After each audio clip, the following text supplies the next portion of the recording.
welcome back to our town hall. I'm Eliott Rodriguez. We're at Florida International University. Our crowd is very lively tonight, and we appreciate that. Our conversation is also getting lively. Let me reintroduce our panelists, our 5 panelists joining me tonight. Our former GOP congressional candidate, Irina Vilariño. We got the Enya in there. Democratic strategist, Jose Parra. Political science professor Eduardo Gamarra from FIU, radio host Ninosca Perez Castellón, and Democratic pollster Fernand Amandi. Now, according to FIU's Jack D. Gordon Institute for Public Policy's Hispanic Public Opinion Survey, the most important problems facing the United States today are inflation and the cost of living at nearly 20%, followed by the economy and poverty at 16.6%. And that leads me to the next question. I'd like to ask Jose Parra this question. While economic indicators have been on the upswing in recent months, we cannot deny that, we had some bad news this week. The Consumer Price Index was up nearly 0.5 percentage point. That was mostly due to the cost of gas and housing. Hispanics are feeling these high prices, and many of them feel Donald Trump did a better job of handling the economy. How do you fight the perception that economic times are not as good as the White House wants people to think they are? Well, first of all, you failed to mention that a lot of the inflation costs in this state, which has South Florida has the highest inflation in the entire country right now, are fueled in part by the housing crisis that we have here, which talks about the policy choices by Republicans who have not fixed an insurance crisis in this state. And everybody has seen their inflation, their insurance double and triple.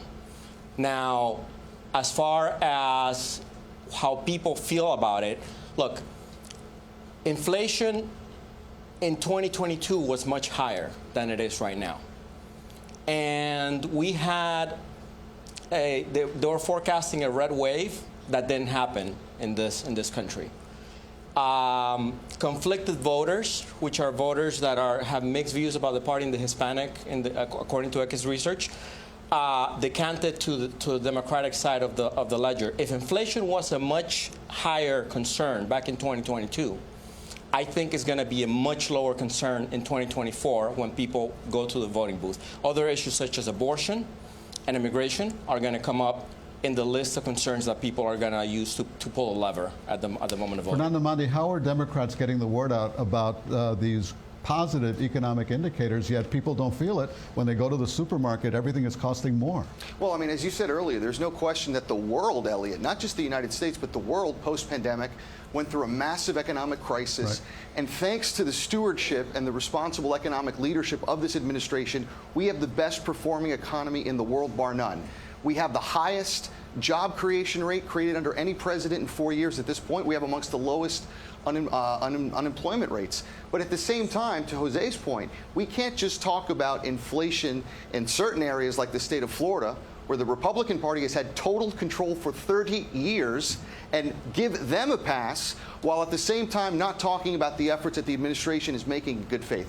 Are there people that are struggling? Of course they are. Has progress been made? It is undeniable. We also had a record stock market, by the way. People's 401k programs are growing and exploding. Are we where the economy needs to be? No. That's what an economic administration is supposed to do. But we do know that the last 3 Democratic presidents, Bill Clinton, Barack Obama, and Joe Biden, inherited economic disasters from their Republican predecessors and spent the bulk of their administrations getting the economy back on track. That's what's happening now, Eliott. I know you're dying to chime in. This is the classic, who are you going to believe, your eyes or me? At the bottom line is this: when people go to the grocery store, they're now spending on an average $220 versus $156 4 years ago. When you go to vote, that's what people care. They don't care about your statistics. They don't care about whatever you're making up and all these numbers. It's called mumbo jumbo, and nobody cares. At the end of the night, at the end of the day, it's our pocket that's going to go vote. And my employees and the people that I come in contact every day are hurting. They can't afford housing. They can't afford to go and buy meat at the grocery store. Even McDonald's stock prices fell today because they're shrinkation and inflation. Right. At the end of the day, that's what matters. And we're tired of the lies. These guys have been in the political realm for 20, 30 years. They're political pundits, they're political operatives. But the people back at home are disenfranchised from the political class because they don't believe what they say. I'd like them to explain if everything Republicans get blamed for, why are the numbers going down for Democrats? And as you say, we have nothing, the Democrats have done nothing to... Well, what do you think is the reason? The same thing that she has said, people go to the grocery store. I don't care what The Economist says. The majority of voters do not read The Economist. They go to the grocery, and they know that they cannot afford to eat out as often, and they are upset. So again, it's mumbo jumbo, and everything that you can blame the Republicans, that's fine, but the numbers are telling you different. Ask yourselves as Democrat, why is there so much support for Donald Trump and for the Republicans? Professor Gamarra, what are Hispanics saying about inflation and the cost of everything? Well, again, there's this sense, and we're in Florida, we're in Miami, right? And we have this idea, we're an enclave, right? And maybe a Republican enclave. And we sort of think that we're the world. But there's a very different reality outside of Florida. Very different reality outside of Florida that I think we will see in the rest of the year. But, for example, on the economy, right, some of the things that Jose was saying, how does it affect me, a professor who makes a professor's salary, right? Where does it affect me the most? On my mortgage payment and my insurance, right? Now, is that Joe Biden's fault? Yes, interest rate. I don't think so. Yes. I have a 2.75. With his secretary. No, Pardon me? no. Trump named the current Fed chairman. Yeah, and he could have taken him out. He's been there for 3 years. Do something about it. doesn't work like that. Go right ahead. I have a 2.75 mortgage rate. Okay. Good for you. But my insurance has gone up 14%. All right. Most people can't buy. That's why they're renting. Most people are Most people cannot buy. Maybe you bought 10 years ago, 15 years ago, but most people today cannot buy because interest rate is 7.5%. It's the Republicans' fault that the insurances are high. Why is there so much support, and the numbers indicate that there's much more support and more people are registering Republicans than Democrats? Why? My job isn't to tell you whether Democrats or Republicans are better off. The reality is, and it's one that you have here, it's perception. And perception is reality in politics, right? And that's exactly what my point was, Ninoska, that the administration has had a terrible time communicating its successes. That was the point. Let me ask Fernanda a question. If now Florida is a solid red state, right? And we may see Miami-Dade swing red this time around, from what I'm hearing, because it's expensive to campaign by ads in Florida, so we may see that. What are the Democrats doing to counter that, and what's happening in other states that makes them feel confident, like we don't need Florida? Well, again, I mean, I say this with great sadness and with some chagrin. They're doing nothing to counter the Republican gains. Despite their talk, and you know, I know a lot of them don't want it to be this way, there is no organized Democratic Party effort in the state of Florida. There is none in Miami-Dade County that I could see of, and there hasn't really been one, Eliott. But what are they seeing that makes them believe, well, we don't need Florida? What are they seeing elsewhere? At the national level, you mean? Well, the very simple fact that on the electoral calculus, the 270 votes that is needed to win the presidency is no longer through the state of Florida for the Democrats. President Biden proved that last time. Remember also... But the Hispanic votes in other parts of the country is important, and what are the Democrats doing to change this swing? Local, they're national. Right. The polls that have This poll is national. Down and Trump up. This is a national poll. Yeah. And what we're seeing, again, and this is very important, nationally, Hispanics are Democrats. 56% say that they are Democrats. Right. Most Hispanics in the United States say that the party that best represents their interests is the Democratic Party. They believe that the Democratic Party best responds on issues like the economy, even. Now, when you do the Florida polling, there's a dramatic contrast. There's a lot of national polls that have come out recently, and the numbers are going down. But Ninoska, the polls that you see, even the New York Times poll, with all due respect, right? Look at their samples. Their samples are about 100 people nationally, and they're making these bold claims nationally. And Professor Lamar, if I could, to your question, Eliott, in states like Nevada Arizona, where the Hispanic vote has proven decisive. We're also going to see that play out in the key battleground states. What used to be a geographically confined vote in the Hispanic vote is now a national vote.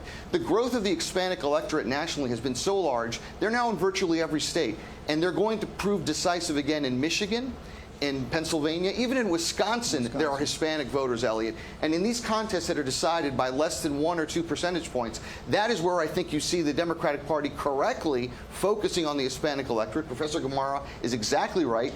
Nationally, in every state poll and in the national polls, Hispanics align with the Democratic Party much more so than they do with the Republicans. It's traditionally been that way. Traditionally, where the Republicans are doing good work, though, is in the margin. There is marginal difference in how Hispanics are performing for Republicans than they used to do historically. All right, we mentioned the New York Times. I just got an alert from the New York Times, and the headline is Latinos shifting toward Trump land at the center of 2024 campaign. So it is an issue. Now liberals don't believe the New York Times. I'm learning more every day. It's an issue that goes beyond the borders of Florida.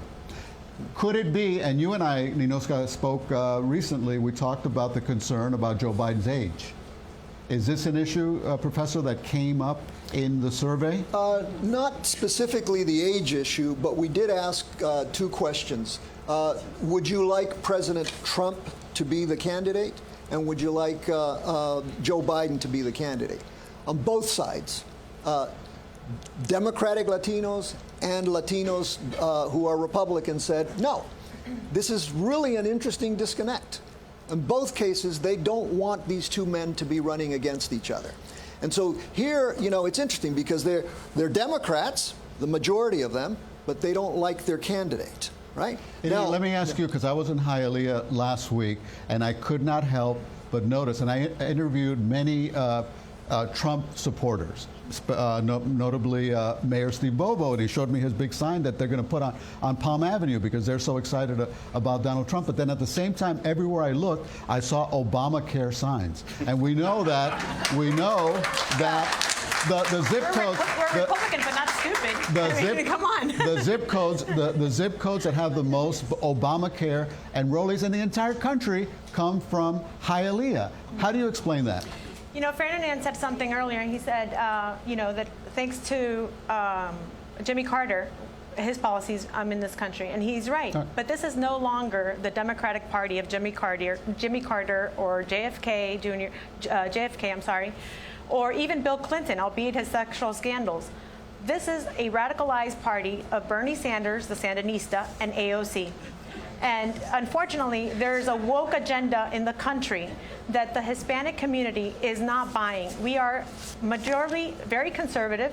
We believe in family. We believe in family values. We believe in providing a better future for our kids, and we don't want them being indoctrinated by the woke media, by woke apps, and woke politicians that want to perturb their brains in school by instead of sending our kids to learn how to read, do math, learn history, learn science. They're pushing this agenda in order to manipulate and soil their foundation. I can see by the look on his face that Jose Parra wants to reply, but I'm going to ask you to please hold that thought because we need to take another break. And I want to say this. The words socialist and communist evoke strong emotions in people who have left countries with those political systems in place. Next, we'll look at how the use of those words has impacted elections in the past.